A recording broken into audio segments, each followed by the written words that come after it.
Thank you guys so much for tuning in to another great episode of Bros Talking Sports.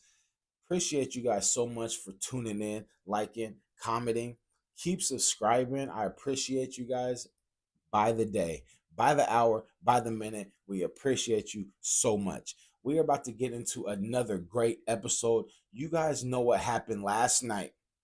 NBA playoffs. We had two game sevens, and we are about to get into them.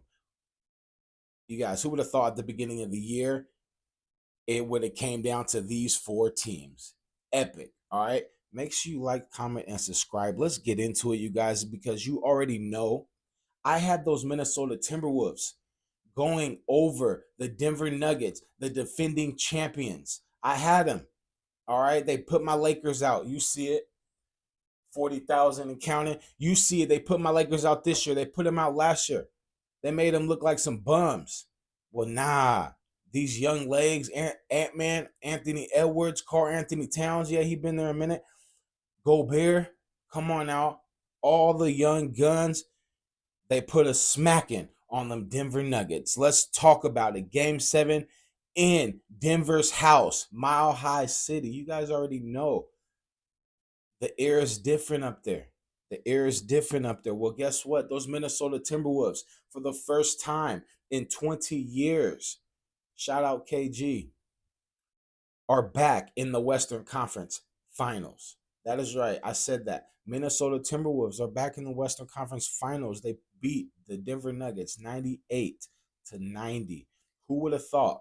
I know a lot of Denver fans out there had them. I know a lot of media guys, a lot of athletes. They all had Denver because they were the better team and supposedly, and because they're the defending champs. Well, guess what? Jokic and Murray, they did come to play today. Okay, you guys. Jokic over there averaging 28 points.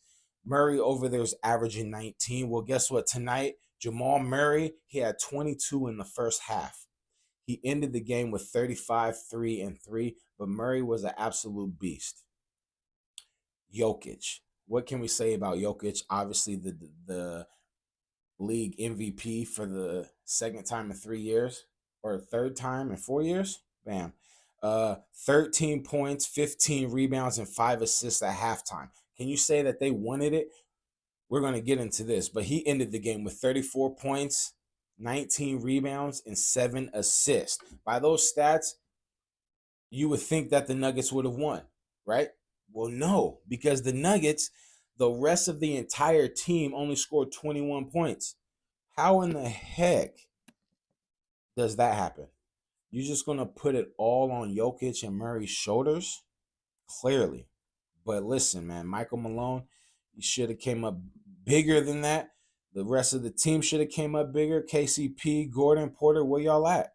21 points combined is absolutely mind-blowing, okay, you guys? But as I said, if you looked at the first half of this game, you would have thought Nuggets was going to win and win big. I already said they were, I don't know if I said it, they were up 20 points. Denver was up 20 points over the Nuggets, and the first half score was 38-53. They was putting a smacking on them, and it didn't get any better in the third. Nuggets went on a 16-0 run, and then I was like, wow, I saw Ant-Man shoot a air ball. I said, man, I knew they was in trouble. But you know what? They kept fighting. At halftime, the coach said, just do this, do that. A couple of changes, we're going to win. And they went out there and listened. You know why? Because they're young. They're not too big to listen to their coach. And they got it done over the defending champs. I cannot say that enough. Karl-Anthony Towns, 13 points at the half. 8 of 14, 1 of 6 from 3. You know, I don't like that, but 23 points, 12 rebounds. He was big in the fourth quarter. We needed him. All right, we're going to talk about Ant-Man real quick because Ant-Man was 1 of 7 in the first half. He only took 7 shots, but they was all over him, and he was just missing. He was 6 of 24 for the entire game. So he did take off shooting wise in the second half, but he did not make buckets. 6 of 24. He ended the game with 16 points, 8 rebounds, and 7 assists. Ant-Man, he did what he was supposed to do. Now, I mean, you know, not scoring wise, but the whole team came and showed up and showed out. Rudy, 13-9. Conley had 10 big ones. 8 rebounds and 4 assists. That's what we needed. But can we talk about the sixth man of the year? Naz Reid coming off the bench, 11 points. All right, but they were the biggest 11 points of his entire life. Okay, he came out missing at first, and then fourth quarter he just got hot, and they needed him so bad. Biggest 11 points, as I said. Shout out Naz Reid. All right, the Timberwolves, they smacked the Nuggets in the second half, flipped the script completely. As I said, the first half was 38-53. The second half, the Wolves outscored the Nuggets 60-37. They went on a 19-4 run in the third, and they never really looked back. All right, once they got that lead. Listen, Naz Reid put a putback up. Conley got a steal. Ant-Man hit a triple, and the Wolves were up by 10 in the blink of your eye. Can you say incredible? Shout out you Timberwolves, and I'm glad I picked you guys to win. Storming back after being down 20, the largest comeback in the Game 7 history. Previously, it was 11 points. Man, Timberwolves did not want to go down. I don't know what happened to Murray. Murray put it all out there on the line in the first half, and he just couldn't get it done. He had 35 points, but, he had 29 with like 11 minutes to go in the third quarter. So he should have had like at least 50, in my opinion. But you lose by 8. That could have been a chance. But no, Michael Porter Jr., Gordon, where you at? Michael Porter Jr.'s averaging 17. Gordon's averaging 15. You got KCP over there not doing nothing. It's just, man, this was a great game, though, a great series. Game 7, there's no better 2 words in sports, and we got it. Man, but you know what? I'm going to flip it for you guys. That was the Timberwolves. The Timberwolves are going up against those Dallas Mavericks. We're going to talk about that as well. But for now, let's flip it to the other Game 7 that we had today, which was actually, this is going to be a quick one because it wasn't really no game at all. We got those Indiana Pacers going to Madison Square Garden. What was going to happen? I thought lights was going to go out for Indiana. Well, guess what? Only thing that happened is that New York got stuck in traffic for no reason tonight, all right? Indiana came in, put in a smacking on New York. They literally couldn't miss a shot. They shot 75% through 3 quarters. 75% through 3 quarters. They're setting all type of records. They was 29 of 38 from shooting. They only missed 9 shots. That's insane.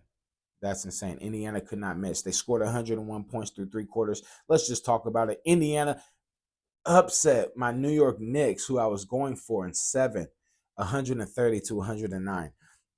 New York was riddled with injuries. We already know that Randall's out. OG just came back. He was still hurt. We had Hart just got hurt last game with his abdomen, and he came back. I don't know what strength he was really at. And, man, I just give New York credit for battling to this point. But in a Game 7, I feel like I needed to see more fight. I needed to see more dog. I didn't see it in you guys. I saw the fans. The fans came out. They showed up. But the team, they didn't, man. Jalen Brunson, he had 17 points, 0 rebounds, 9 assists. Out for the game in the third quarter because he broke his hand. On a weird play, he was just swiping down and he broke his hand. Didn't come back. I would have played, in my opinion. You would have taped that up and we're going to get out there and we're going to ball. But he didn't come back. Out for the game. OG, he came back. He hit a 3 at the beginning of the game. The crowd goes wild. Then he's missing shots. He only ends up with 5 points for the game. How is that? How is that, you guys? Josh Hart, 10 points, 8 rebounds, 5 assists. He did foul out in the game. But I'm going to screw this name. DiVincenzo. Man, God, I got to get that name right. 14 points at the half. Shout you out, young brother. All right. Beast mode, 39 points for the game, 4 rebounds, 1 assist. He had 9 3-pointers. Man, he was balling. If we just had a couple other pieces to step up, we would have definitely won the game. But the basketball gods was on Indiana's side. Larry Bird must have been in the building or something because listen, shooting 75% through 3 quarters is absolutely insane. They ended the game shooting 68%. Playoff record, Indiana. So you can't really shoot any better than that. 39 points in the first quarter. 39 points in the first quarter. That's what it was. Pascal Siakam, he's averaging 21. He came out with 20 points tonight, 4 rebounds and 4 assists. Halliburton, let's talk about it. All right, you averaging 18. I've been saying you are the factor. You need to step up. Well, guess what? You had 26 big points today, young fella. 4 rebounds and 6 assists to go along with it. Great work. Way to talk to the crowd, tripping them up as well. I saw that. And man, what a game. I know that was a great game for you. Gave you a lot of confidence probably to go up against this Boston squad, which we will talk about. But Miles Turner, 17 big points, 5 rebounds. Nembhard, 20 points, 5 rebounds, and 6 assists. Nesmith, 19 points, 4 rebounds, 1 assist. Guys, every single person on this Indiana team, they were just spreading the ball, passing it around. They were doing their thing. It wasn't good.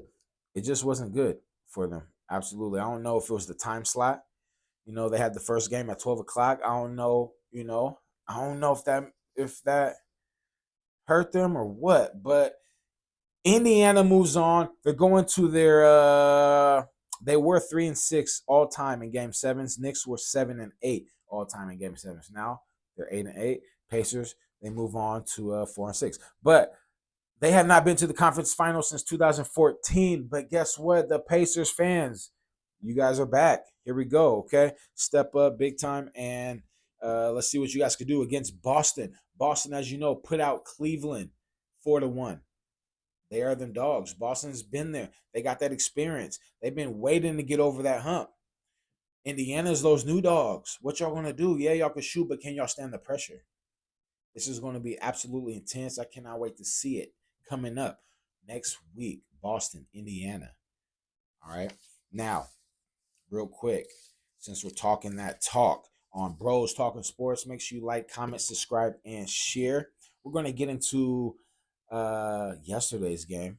We got to talk about it really quick. Dallas Mavericks going up against them number 1 seed OKC, and they upset them, you guys. I called it in 6. Dallas Mavericks, they are them dogs. Kyrie Irving, Luka. What can you say about them? Let's talk about it. Luka, 29 points, 10 rebounds, and 10 assists. Can you say triple double? That's what he does. Kyrie Irving, 22 points, 2 rebounds, 3 assists. He's 14-0 now in go-ahead games. This guy is absolutely incredible. Talk about it.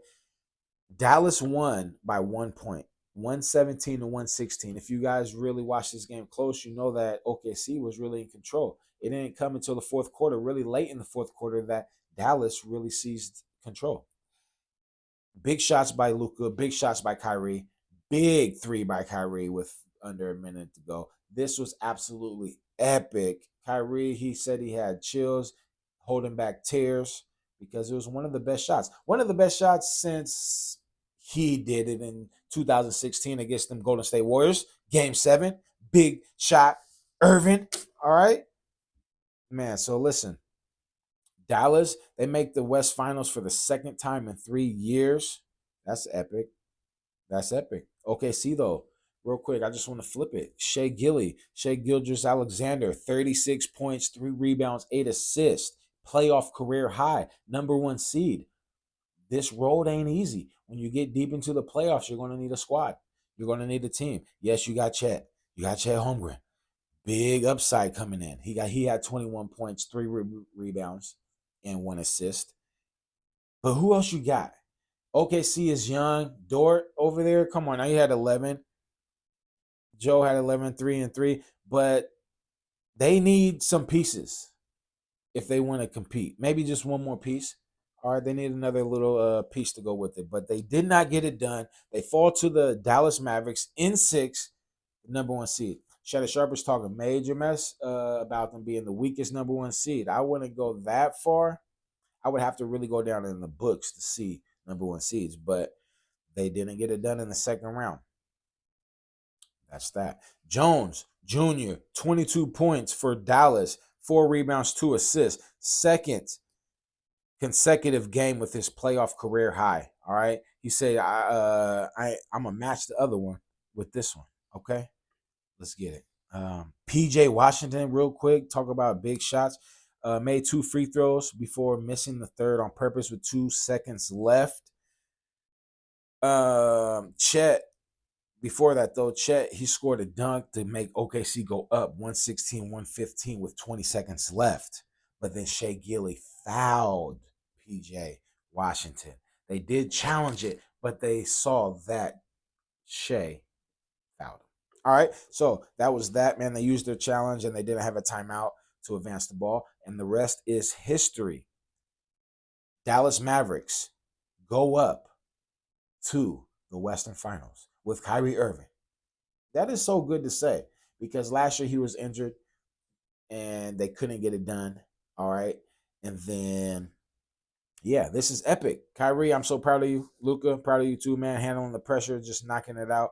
You guys are savages. Savages. As I said, 14-0 in closeout games. And, yeah, epic. NBA playoffs, you guys, is going to get very intense this week. All right, make sure you tune in on Bros Talking Sports. Thank you guys again, all the subscribers, the likes, the